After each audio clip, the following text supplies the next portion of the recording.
So magandang araw kabola. Sa video na ito is may trade po tayong babalikan kabola. And this trade is actually very because of what we are seeing sa isa sa mga players kabola na nagpapakita po ngayon unexpected production. So mga hindi pa nakasubscribe kabola, pakipindot naman po yung subscription button. So let's start po with the good news. RR Pugoy kabola, nagkaroon ng medical issue before the start po of the tournament. Tinatarget na po na bumalik po sa Christmas Day game nila with Ginebra, which is of course shocking kasi in-expect natin talaga hindi na siya makakalaro in this tournament. Pero kung makakabalik siya kabola, dalaki pa po ulit yung chance po ng TNT to salvage this tournament kabola. And of course, alam naman natin na lumaki din kahit pa paano yung chance po magbalik ng Mikey Williams. So kung bumalik tong dalawang to kabola, mukhang maganda na naman po magiging tournament kabola sa palagay ko nito nga pong TNT Tropang Giga. Now, we have an interesting take, no?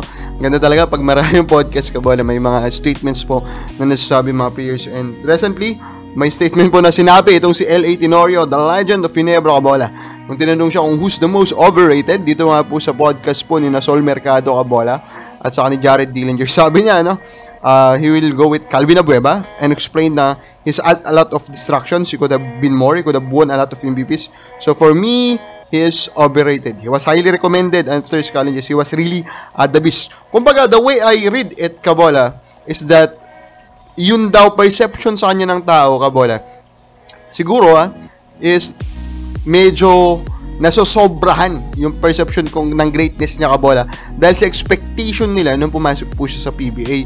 And yes, of course, Calvin did not end up with an MVP kabola, although of course he beat Junior Fajardo for the Rookie of the Year kabola. Pero overall, because of that very high expectation na pumasok siya sa PBA, kumbaga, yun hanggang ngayon is dala pa rin niya dun sa perception talaga nung level na na-reach niya kabola.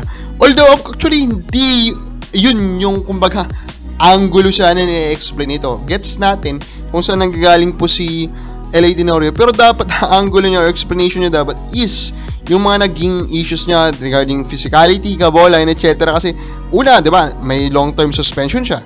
So, yung production niya basically was reduced due to that.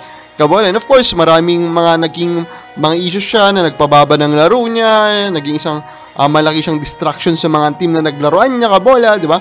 So, all of those are negative in a way sa pagtingin po sa kanya pong career. Although, of course, on the court, talaga naman very productive. Ito pong si Calvin Abueva kabola. Now, before we go to that trade po na babalikan natin, ito muna kabola, mga comments. Sabi po ni Said Drads, umatras ang Ginebra mo, sila dapat ipapadala, hindi Meralco kabola. Sabi naman ni Glenn Perigor, bakit dahil sa MB pa nadala, nanalo ba? User IB, marunong ka pa minalis, pero dakdak, walang kwenta kabola. Yung mga statement nila.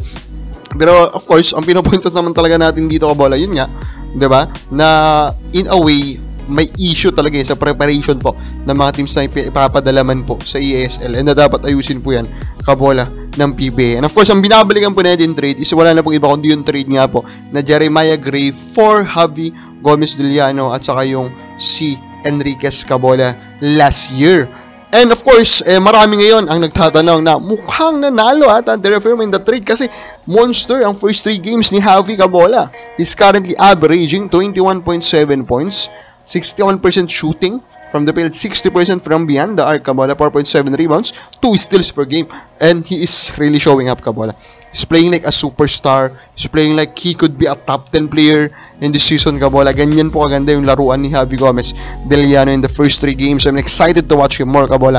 Pero still, the way we analyze trades, of course, is 2 ways. The first one, which is for me still the most crucial kabola, kasi yun yung basis mo kung i-reject mo or hindi kabola, is yung assessment po during the trade po when it happens. And that assessment will always be in favor of Ginebra kasi nga po they traded number 2 for number 8 and number 10. I mean, they get the number 2 pick, ang trade lang is 8 and 13 kabola, diba? Compared po sa Blackwater. Now, of course, the second assessment is yung current or yung ongoing, diba?